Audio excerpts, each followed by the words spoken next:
learn about the core roles and responsibilities. It is the top of the hour, and we shall begin. Welcome to another session of the AUS training series where all topics tie back to the key task identified in the AUS PD. The PD is our guide to understanding the expectations of an AUS. This class series focuses on the skills and topics that you will need to know and understand about core roles and responsibilities.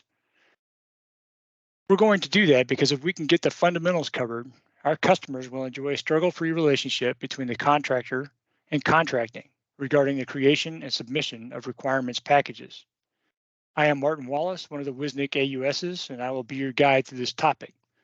I spent 5 years as the Corps in the Department of Navy and 2 years as an AUS for the VA. I am currently Core 2 and FACSI 1 certified. And in case the term WSNIC is new to you, it stands for Western States Network Consortium.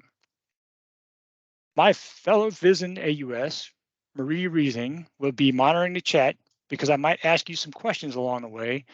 And if there are general questions, she will be happy to assist you.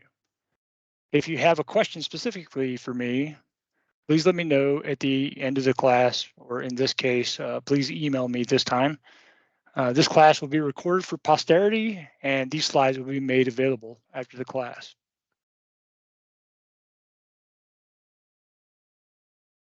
My first question of the day is, what is a core? Please put your definition in the chat.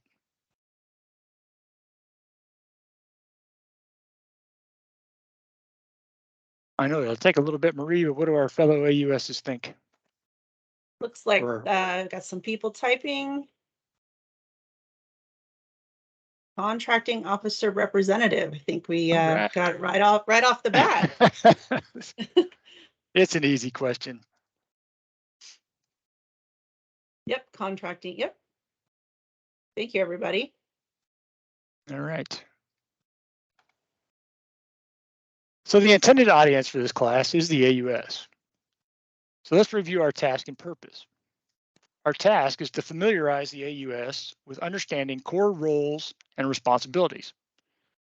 Our purpose is to ensure the AUS is an expert guide and educator for leadership, project managers, and cores. And our desired outcome is that attendees will be more familiar with core expectations, roles, and responsibilities, and know the resources that help execute their duties.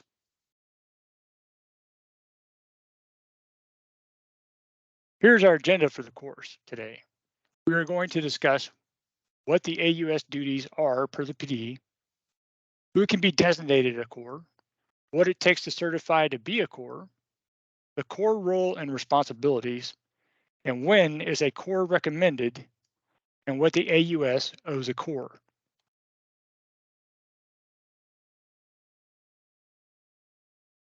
I checked the AUS PD to see what it had to say about the AUS role related to the core. And here are a few key lines I found. As we can see from the quotes, the AUS is a facility expert in contract planning, implementation, oversight and closeouts, and may include core responsibilities. From the major duties, I found that the AUS coordinates with the facility core to develop and execute acquisition strategies. This could lead to pre-planning and ordering highly used products. The AUS also provides training to facility cores on procurement policies and new processes, procedures related to procurement. In contracting, regulations are being updated and procedures can change as quickly. Our PD ensures the AUS understands that working with our customer and developing sound, actionable packages is our duty.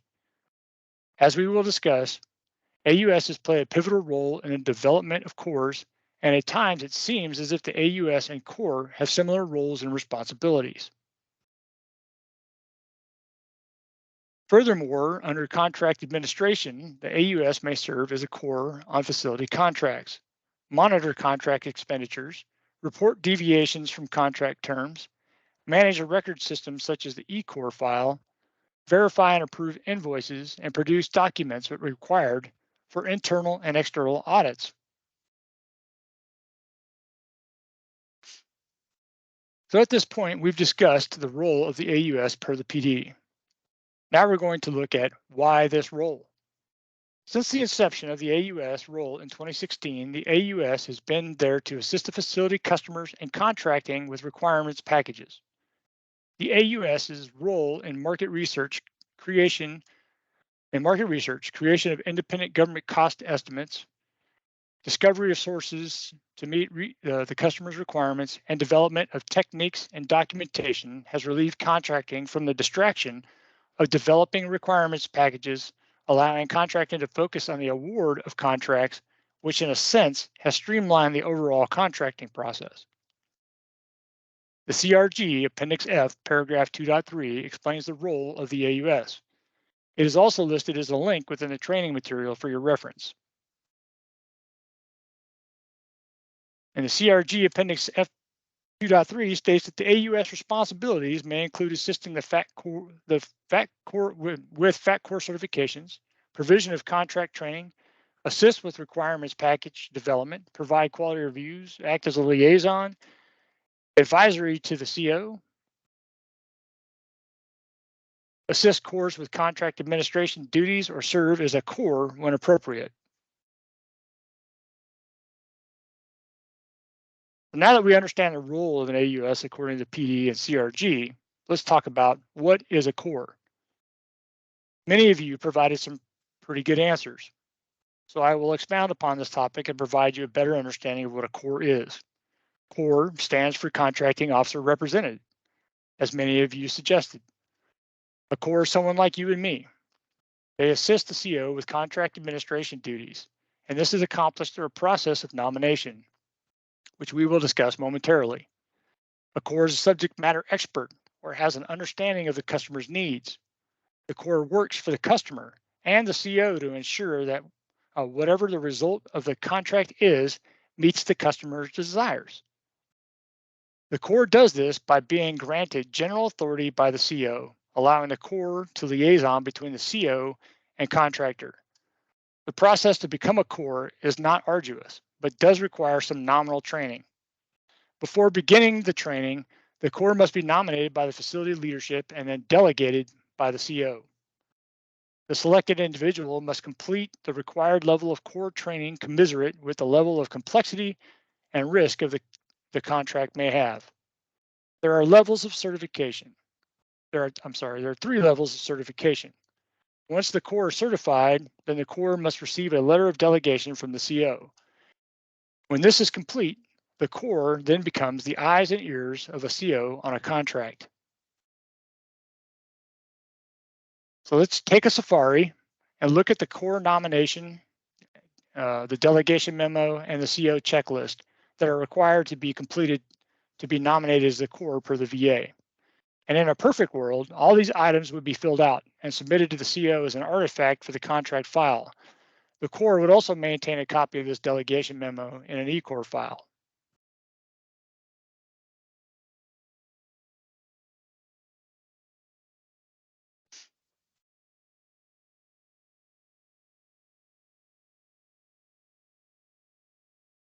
On your screen is the CO's checklist that they would utilize to determine whether or not they need a core for a contract.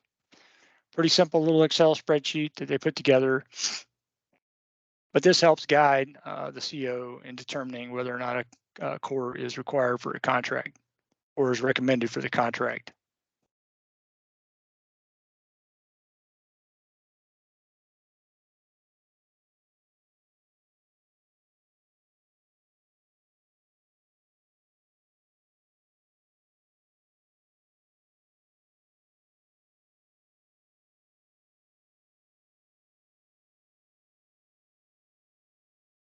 This next memorandum is the contracting officer representative's nomination form that would be filled out by your leadership and then provided to the CO as a recommendation for the person they nominated as a core.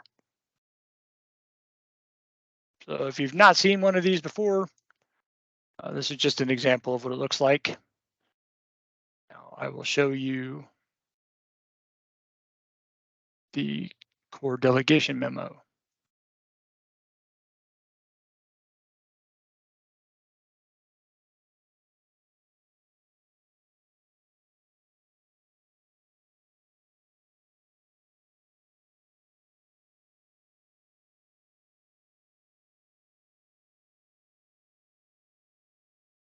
Okay, this is the core delegation memo. This is the memorandum that you would receive from the CO to the assigned core.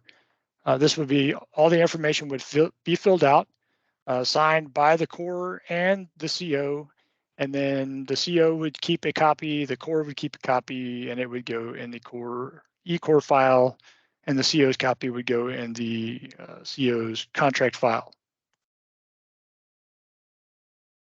Without one of these memorandums, though, you are not a core. These have to be filled out to make it official.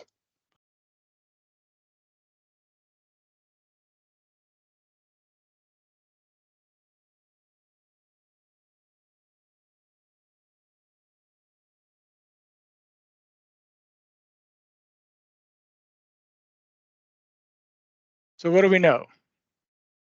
To be delegated as a core, it first starts with our leadership nominating us to be a core using a core nomination memo. Then all cores must be delegated by the CO, and the CO's got a checklist to guide them through the process of determining the need for a core. Did you know there were 3 FAT core certification levels? Let's review them now. As you can see, listed here are in accordance with the VHA procurement guide, the core should have a combination of experience, training, and or professional certification, depending on the complexity and risk associated with the contract. So these details can be found in the PG, and I included a link to the part in the presenter's notes. As a final thought, certifying as a core 1, 2, or 3 is not official until approved by FAI via the VACO ACM office.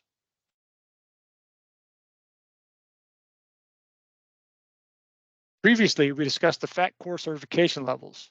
Now we are going to do this in greater detail. The Defense Acquisition University, DAU, where Cornerstone on Demand is hosted, or CSOD, is where all the magic happens and where many of you will find the training required to become cores or further your education as an AUS or core. Should you need an account, please contact your local facility AUS and they can assist you with the creation of your account or any additional issues related to your training. The FAT Core Level 1 requires 8 hours of initial core training, FCR 104 or FCR 110. Then you must take 2.5 hours of Vets First contract training through VAAA. CPARS, initial training will take you 4 hours. You're only required to take this once, though the certification can apply to the higher level certifications. And lastly, you will need to take FAC 89. If you are a Core 1, it requires 8 CLPs every 24 months to maintain your certification.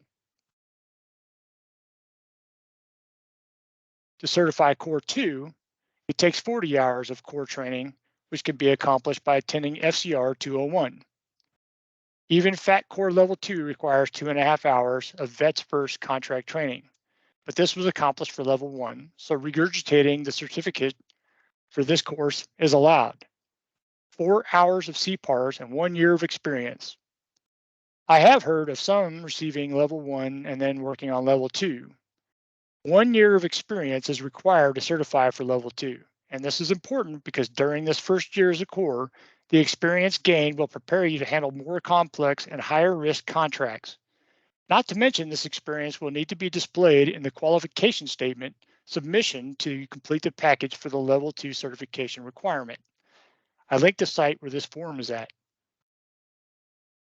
If you're certified Core Level 2, then you must maintain 40 CLPs every 24 months to maintain your certification.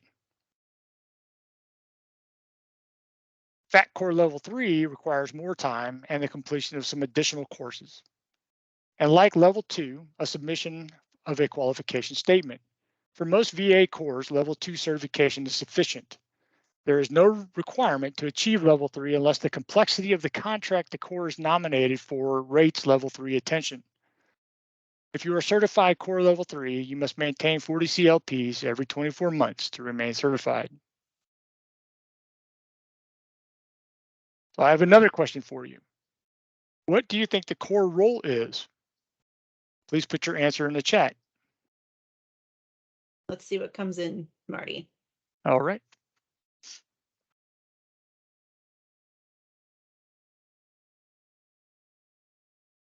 And while people are typing, John McBride did mention that the FCR 104 is recommended and required by the VA. The 110 is the DoD class. And that's why we love John so much, because he's like on top of it. Thank you, John, for that input. I haven't received any input yet. So the question was, what are core roles? Well, here we go. Yep. Eyes and ears of the CO, monitoring, invoicing, payments. Monitor vendor performance on behalf of the CO. Management and oversight of facility contract. All right, all great answers. Thank you, everyone. So based off the responses received from the question, many of you in attendance have an understanding of what you think a core role is. The core role is that of a surveyor, or you perform surveillance on a contract. The core is the eyes and ears for the CO and acts as a liaison between the CO, the government, and the contractor. The CRG states the core plays an essential role in monitoring contract performance and is a receiver of goods and services.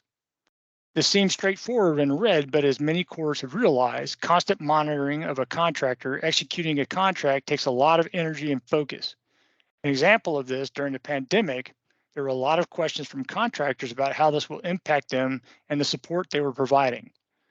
If you were like me during this period, then you were looking to leadership and the COs for answers and passing this information along to the contractor.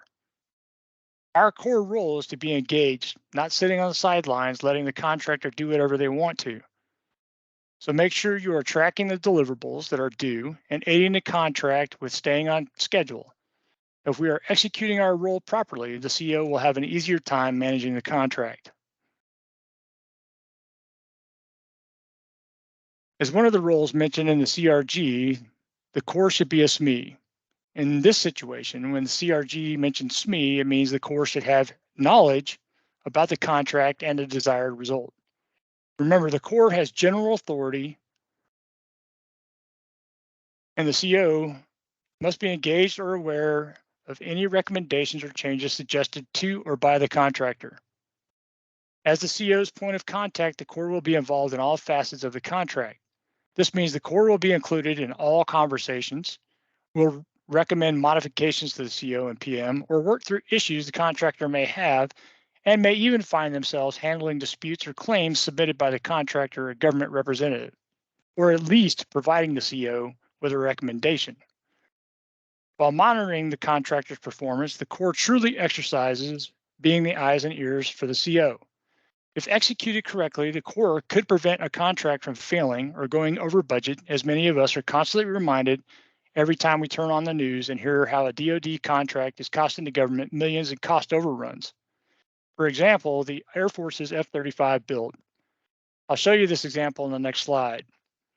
Did you know the CO could revoke your role as a core? Not something we like to talk about, but it is a possibility.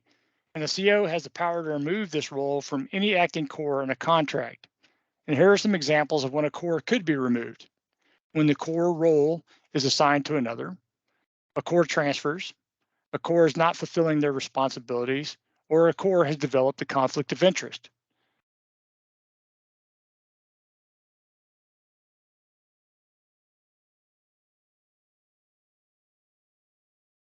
I've never seen a core removed from their position, but it is something to be aware of.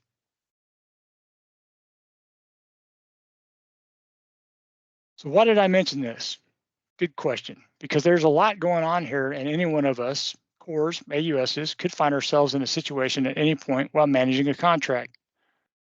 The articles I looked at to capture this data did not say the cores failed, but that it was an overall failure of our government to control the cost and the amount of taxpayer dollars that have been consumed in the project. On the slide, I mentioned a 15-year plan.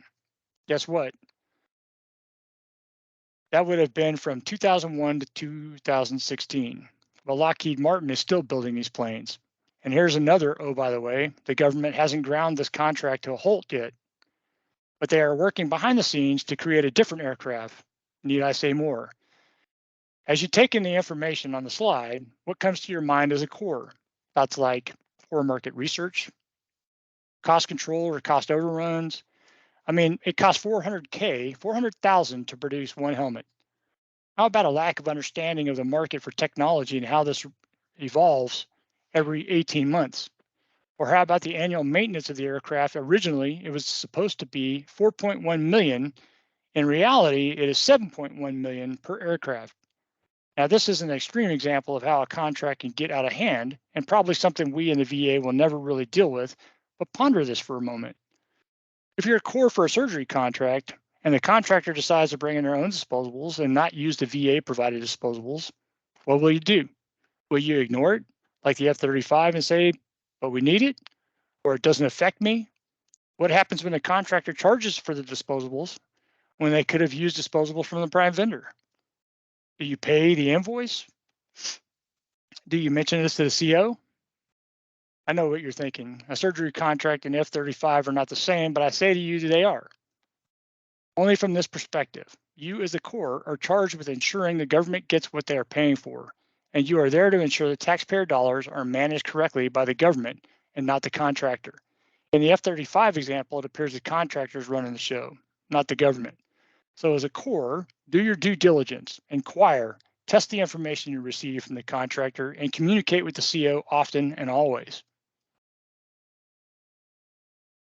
So here's another question to help us explore our next idea. What are the Corps responsibilities? What do you think the Corps should be doing during the administration of the contract? Please put your answer in the chat.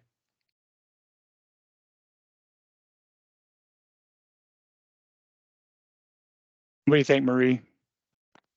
Looks like people are typing, so we'll wait for their response. All right. Oversight of contractor performance. Thank you, Christina. It's a good response.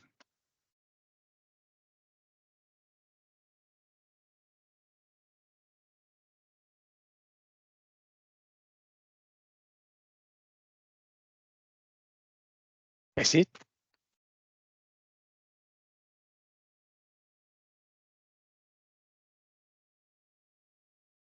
They might be slow to come in. That's all I'm seeing. Okay. Well, we'll move on then. Okay. Oh, observe and communicate. Observe and communicate. All right. Those are a good couple answers. Those are a whole list of responsibilities for the Corps, and we may not touch on all of them in this training series, but we are going to cover many of the vital responsibilities the Corps should be executing. Some of these should be accomplished daily. Listed in the CRG Appendix F is a list of Corps responsibilities. The VA created a matrix to assist the Corps with managing the contract. The VA adapted the FAI competency checklist to develop a Corps responsibility matrix. This matrix has two categories, duty summary and duty standards, along with a total of 19 different Corps specific duties listed. Utilizing this matrix will assist all VA Corps and AUSs in achieving and meeting the overall expectations of a Corps AUS and providing the best customer service support for the veterans. And if you forget what directive or appendix, never fear, I provided you a link. So let's take a safari break and look at the matrix and the FAT Corps competency this matrix is based on. And this is so we can familiarize with it in case you have never seen it.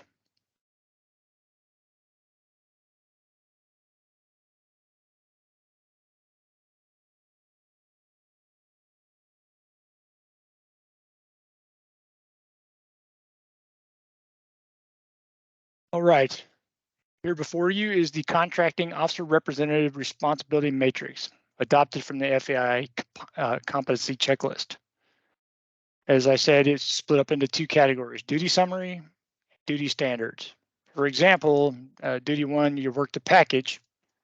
And then over here, it tells you the standards that you would work that package by. And this goes down, and there are 19 of these to help our Corps and AUSs understand the responsibilities the Corps has and provide assistance wherever we can. So if you have not seen that, take a look at it. The link is in the slide and it's there for you to peruse at your leisure.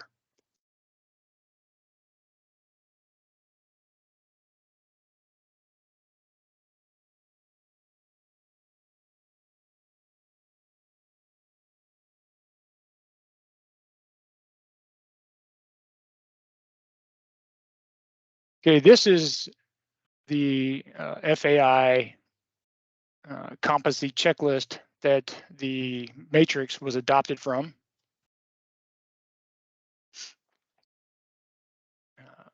And this too is linked in the slides so that you can pull this up your use. You can print this up, put it in your office, take a look at it every day, remind yourself of what you should be doing if you're a core. As from an AUS perspective, use this to do everything you can to assist the cores that are out there managing contracts for the facilities.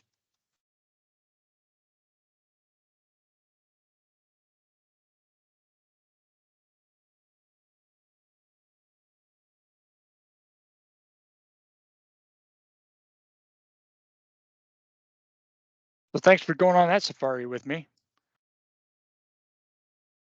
Now that we've seen and understand how the matrix can assist in accomplishing our core responsibilities, let's continue our discussion. And core responsibilities can be broken up into two main themes, pre-award and post-award. As many of you know, the very first achievement to even be considered as a core is to complete your core certification training requirements. And the VAM states the core will be involved in developing requirements documents such as the Statement of Work, PWS, the SOON Statement of Need, or salient characteristics. Will develop a QASP if required, brand name or sole source justifications, conduct market research, evaluate industry responses, recommend set aside acquisition strategies, and address organizational conflicts of interest. And if you're having issues with understanding the requirements package information, please take a look at the requirements package training by Stephen Clements on the OPR webpage or SharePoint. And the core is responsible for ensuring the end user's contractual needs are to be considered during this period of the acquisition process. In other words, our focus should be solely on developing actionable requirements and requirement packages for our customers, and keeping the program office and the end user abreast of the status of the requirements package. To do this, the core would provide information such as where in the requirements package development phase you may be. These phases or milestones could be if you have secured funding for the project, has the package been reviewed by the AUS, is the package ready for final signature, and when the package has been sent to contracting through force. So this is not an all-inclusive list, but some examples of the information the core could be required to present to stakeholders and leadership. And do we all know what is included in a basic requirements package? I'm sure we do, but I decided to list them for future reference. And the requirements package shall consist of your PWS statement of work, statement of need, statement of objectives, or your salient characteristics, the 6500.6, the 2237, an IGCE, market research documents, brand name or sole source justification, and a QASP if required, although the QASP will be written into the PWS. There may be other package requirements, but each requirement is different, and the artifacts you submit will lend themselves to the procurement or award of the contract. Safe bet, if you don't know or can't remember, ask your local AUS. The AUS's role is to ensure they review every requirements package produced by your facility. The AUS should be looking for missing artifacts, market research, development of the PWS, IGCE, the acquisition plan, etc. Embed yourselves into the process, and contracting will most assuredly receive an actionable package. Of note, regurgitating a PWS that is 5 years old is not advisable. Start fresh, work with the core every step of the way, and use your resources. Finally, develop a core work plan. So what is this? Never heard of this? Or is there a form? As for a form, the answer is no. A core work plan is a checklist the core produces, usually in Excel. This work plan will assist the core, AUS, and stakeholders in understanding the progress of the requirements package development. I recommend once dates are assigned to your core work plan that you transfer these dates to your Outlook calendar to keep yourselves on track.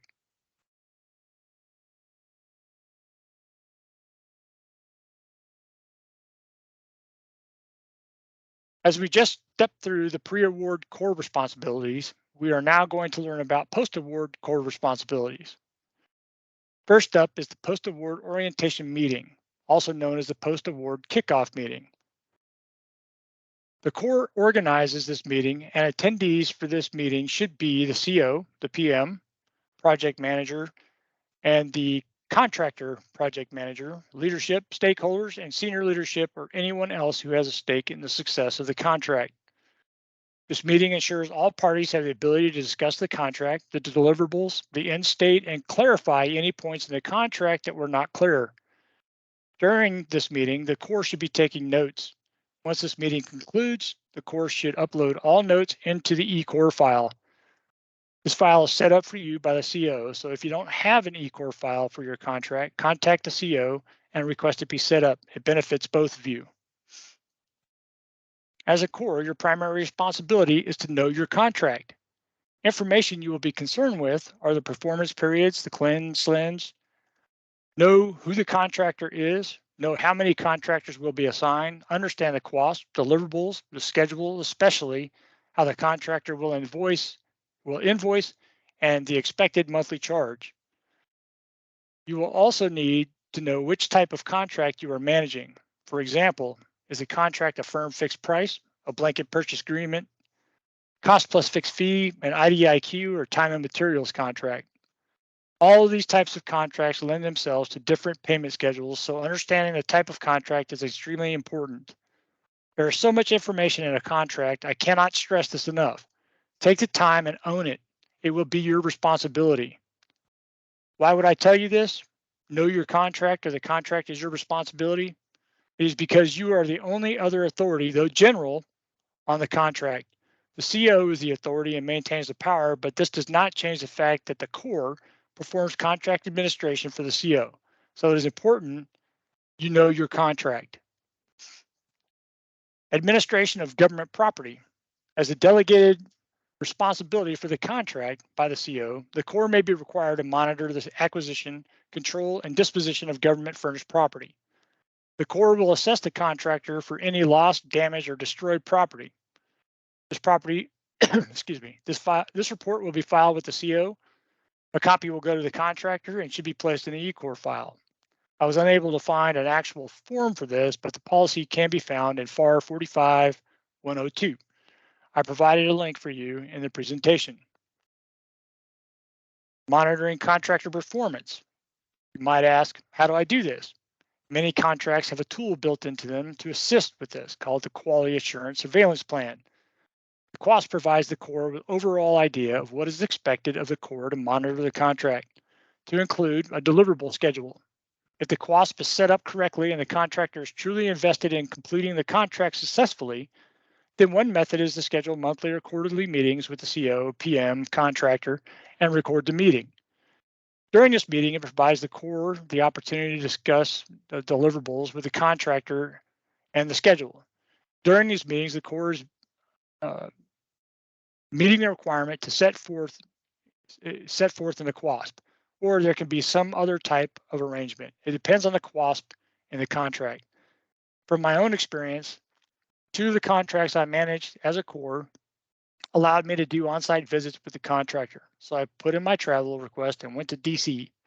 And during these QASP meetings, I ensured to consistently take notes and load them into my eCore file. Successful monitoring of a contract or contractor performance is when all potential problems related to performance and deliverables are reported to the CO and addressed. The core is in constant evaluation mode and should be monitoring for compliance, non-compliance issues related to the contract and recording these findings for the development of quarterly and annual performance evaluations. You could be called upon to provide technical assistance. Yes, you could find yourself in a position to provide some technical direction to the contractor during the contract. I do recommend you check with the CO first and receive some sort of documentation from the CO stating their understanding of the situation before you ask the contractor to proceed. But as a SME, the contractor could ask your advice about something related to the contract.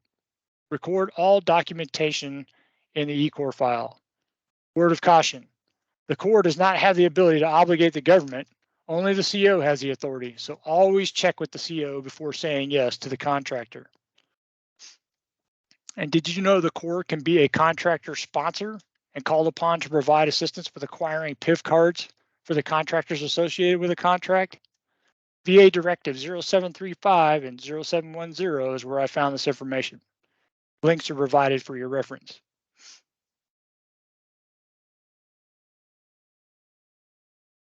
So let's talk about validation and audits of invoices.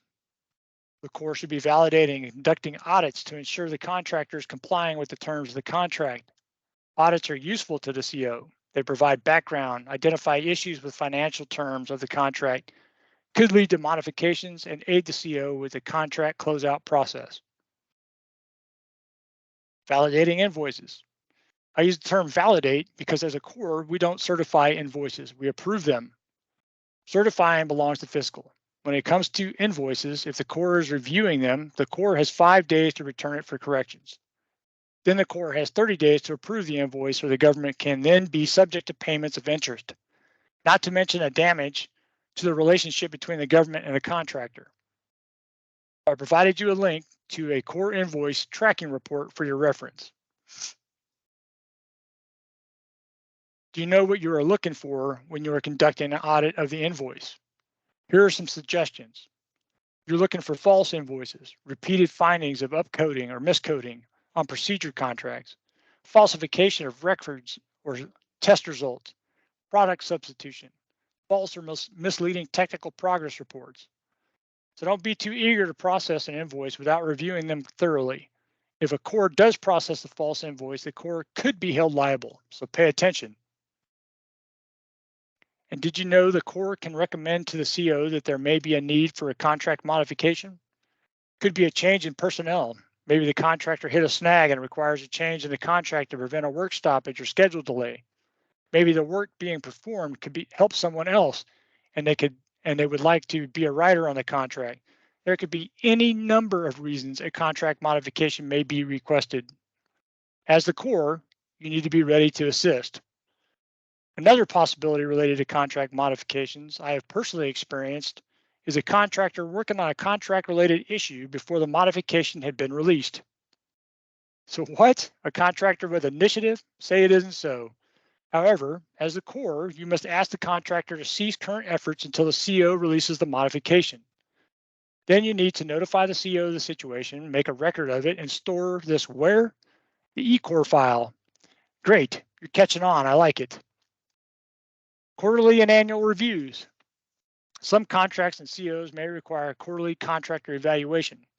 If the Corps is following the QASP, which is written into some VA contracts, then the Corps will already have the information to fill out the report. I provided a link to the CRG quarterly contractor performance evaluation for your use. If your CO does not ask for the report, remember the Corps eCore file is the place your quarterly performance report is stored. The CO can pull it when the documentation is needed. As a minimum, though, the Corps should submit a contractor performance evaluation to the CO when executing a follow-on option year or at the end of the contract lifecycle. So this brings me to another point, option year execution. The Corps can submit the force package to execute an option year when? 90 days prior to the end of the performance period. I listed the documents that are required to accompany the request to exercise the option. Claims, disputes, and remedies. There are times during the life cycle of a contract the Corps can be required to assist the CO in analyzing a claim, recommending a settlement position, and participating in the resolution process. For more information relating to protests, disputes, and appeals, you can review FAR Part 33.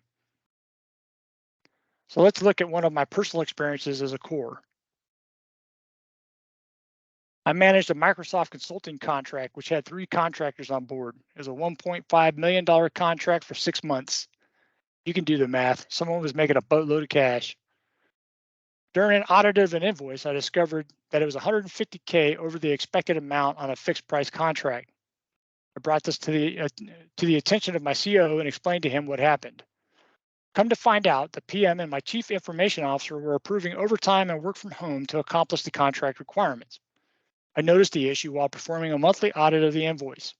The situation happened because I was not privy to all the communication that was happening on this contract, and the CIO, and PM were making knee-jerk reactions to issues that were happening with the Navy's record-keeping system. As the Corps, I had to approach my CO and PM and have a meeting to discuss the unexpected invoice. This meeting could have gone south. I had to explain to them they did not have any authority over the contract to make such decisions, and that myself and the CO were the only ones who could approve overtime or work from home. And if this is what they wanted, then we should have written that wording into the contract. After a lengthy discussion, they understood. And to cover the cost of the invoice and the rest of the contract, I worked with the CO to execute a future option of the contract in order to have sufficient funds to cover the rest of the contract. This is an example of why it is vitally important that as Corps, when you receive the monthly invoice or an invoice for payment, that you review it, and if anything looks suspect, you bring this to the attention of your CO. Don't sign off on a suspect invoice because you could be held liable. I mentioned previously how the Corps may be involved in recommending remedies to the CO, but did you also realize that you could be required to provide a recommendation to the CO on the type of termination for a contract? Here's a list of terminations that could be rendered by the CO from the Corps' recommendation. There's a termination for default, failure to deliver, failure for lack of compliance, failure to make progress, failure to perform, termination for convenience, and even partial terminations. Remember though, the only one who can terminate a contract is the CO, and ultimately it's the CO's determination as to how and when to terminate. At the closeout of a contract, the Corps will assist the CO with the closeout process. This is the Corps' final obligation to the contract. This will be accomplished when the contractor and the government have fulfilled their obligations in a timely manner and all outstanding contract administrative issues have been resolved and all records stored and or completely destroyed. Review, inspect, and accept deliverables.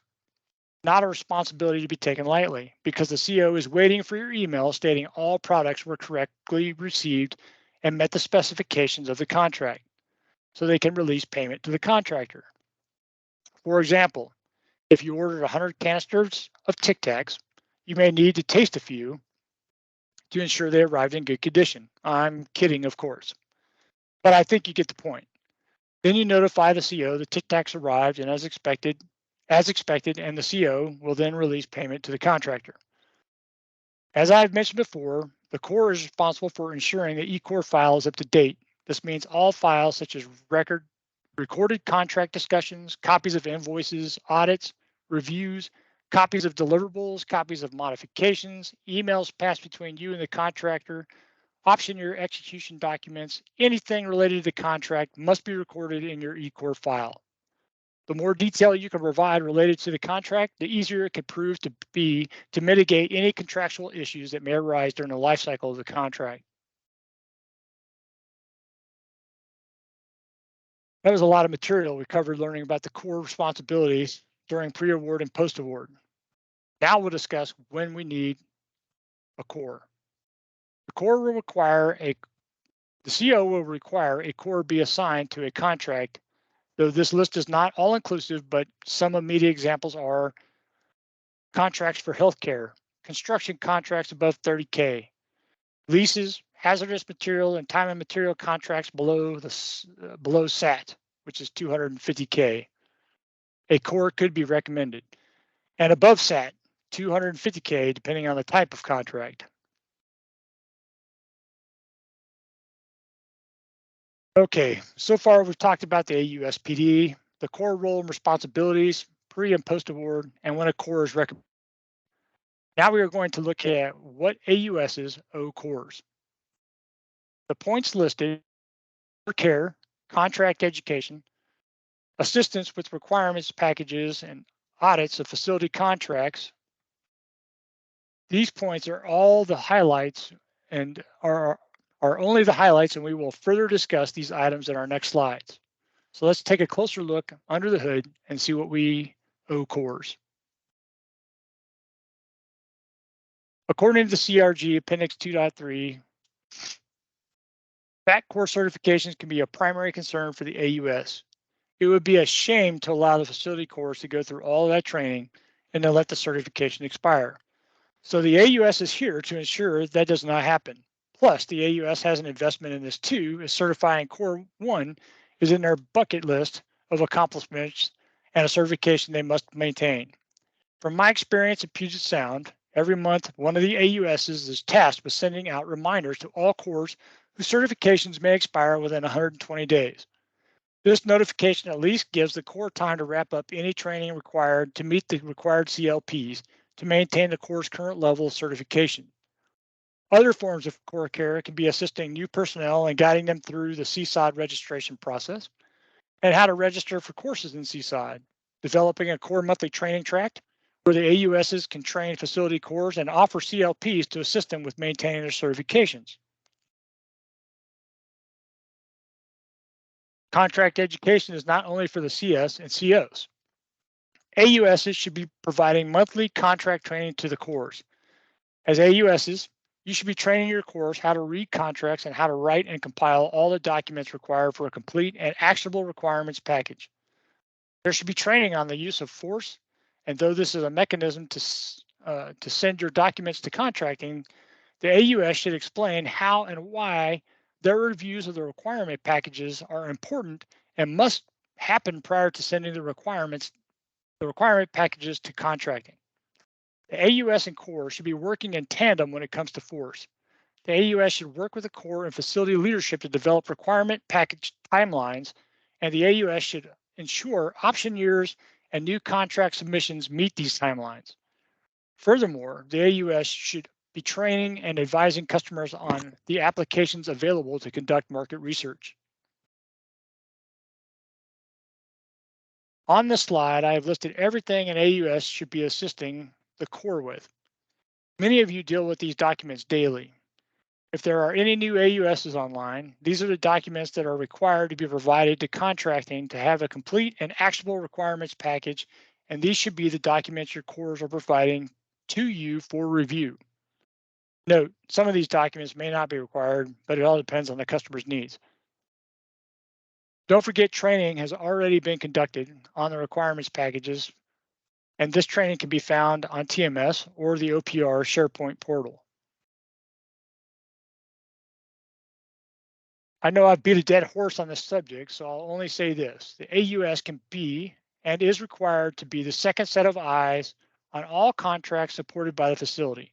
Performing audits on facility contracts with the cores ensures the AUS is knowledgeable about the facility contracts and allows the AUS to keep the CO abreast of any situations that may be affecting the contract. AUSs can use this to track the core progress in submitting any follow-on contract documents or option year execution. As an AUS, everyone involved in a contract is your customer, and it is wise to never assume someone else is doing their job. So get out there and audit your facility contracts. Ask the hard questions now so you can assist your facility cores with any corrections before OIG uncovers any glaring issues. For example, a recent report that VAO shared, RPO West was experiencing issues with closing out contracts. These sorts of issues can be avoided through team effort between the AUSs, cores, and COs by ensuring the eCore file is up to date, final invoices are approved, and CPARS is completed.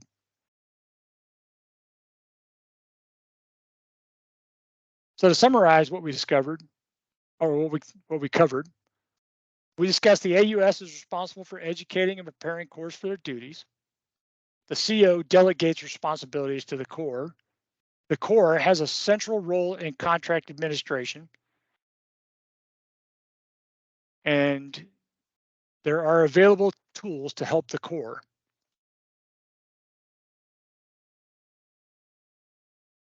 As always, here are some future study opportunities for you to look for further understanding of this subject.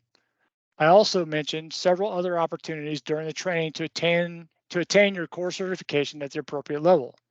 So I probably overloaded your learning bucket, but all these courses are either here to increase your understanding or provide you a path to certification.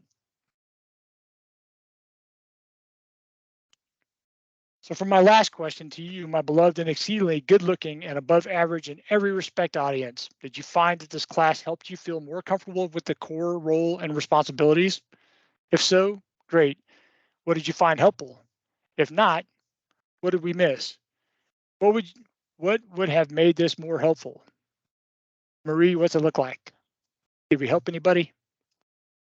I'm sure we did. Just waiting for some responses. It was really good information. We do have one question from Don.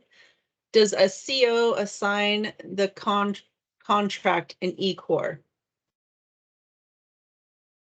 Does the CO assign the contract in E-Core?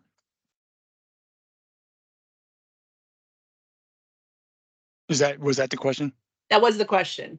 Did you want me to? Now I know the CO develops your E-Core file and that would be in a sense assigning the contract to the core.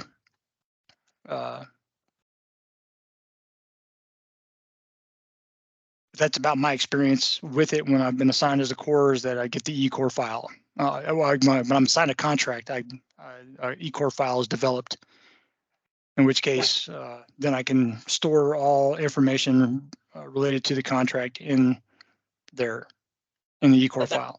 That was my understanding too, that the CO is the one that assigns the E-Core file. Yep.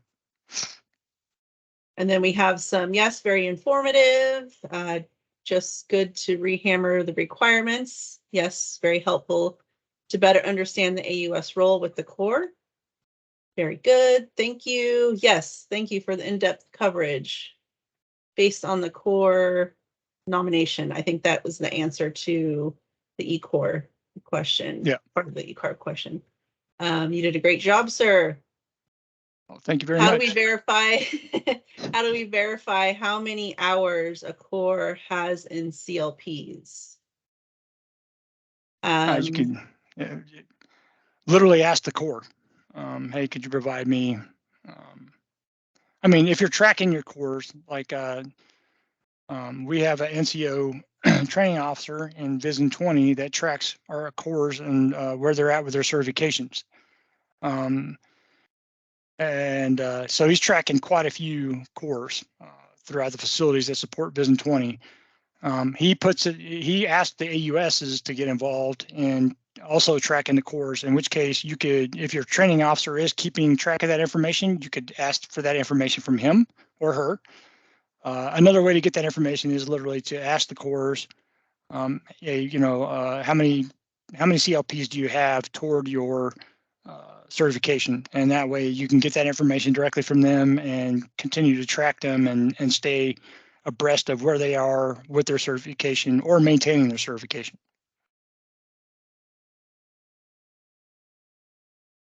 We did have another question. Should an AUS have ordering officer rights on contracts?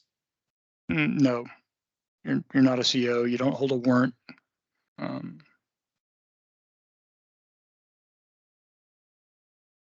Second, another question.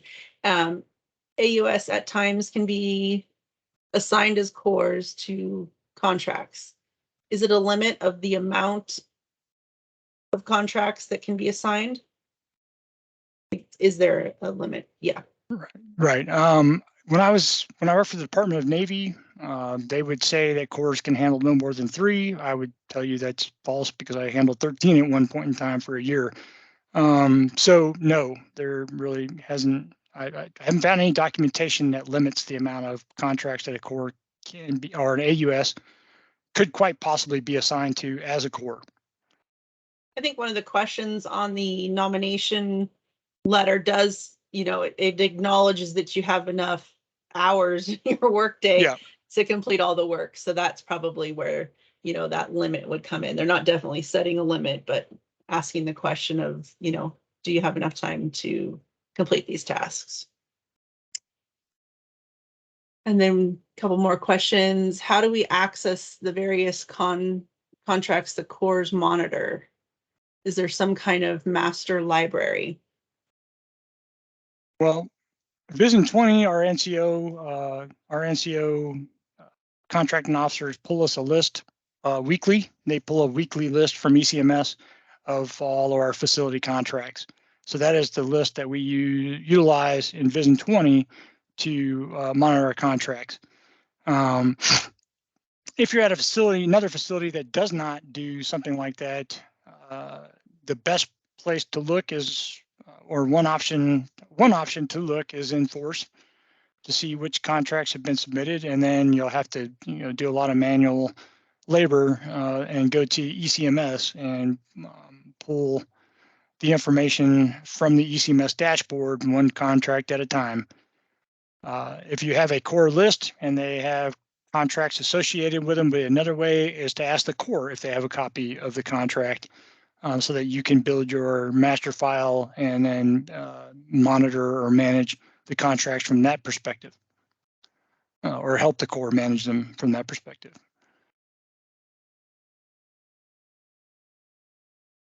Then after that, there was just a couple people talking how they have ordering officer delegation for NX contracts.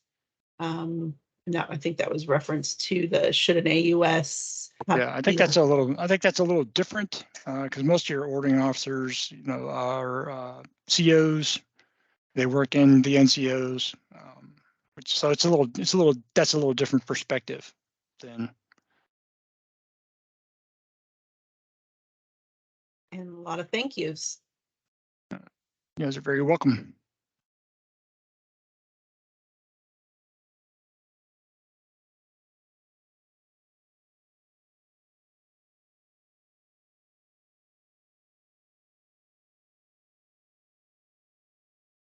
All right, I see we're down to 50 folks. Is there any other questions out there with those that are remaining? Feel free to unmute your mic and ask your question. We're here for another 3 minutes, and then after that, I really need to get to another meeting. There's a question here from Barbara. When using termination for convenience, currently have a contract that was issued with option years and find that the awarded contractor does not meet the requirement and would like to seek out a new contract with another SDVS OP, that had previously been utilized, who outshines this requirement. Can this termination be utilized? The best advice I can give you there is work with your CO on that, because you got to be careful with that, because it sounds like you guys are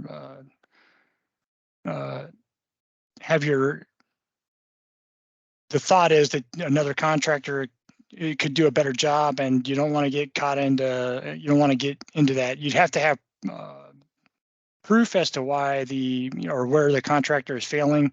So make sure you're documenting that information. And then the best advice I can give you is to work with your CO at that point.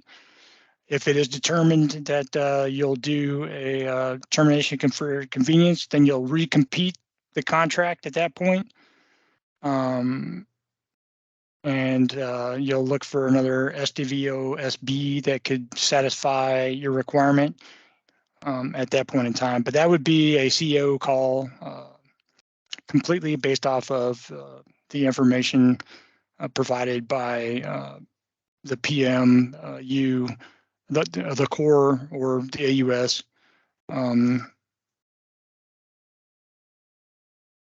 But we as AUSs, or even as Corps, all have to utilize and make our recommendations to the CO, and then it'll be up to the CO's determination at that point in time what they want to do.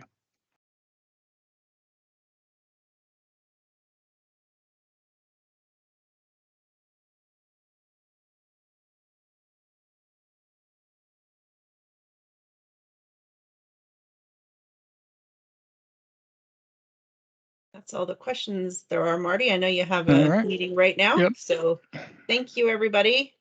Thank you so Marty. much, everybody. Enjoy the rest of your day. Thank you. Bye-bye.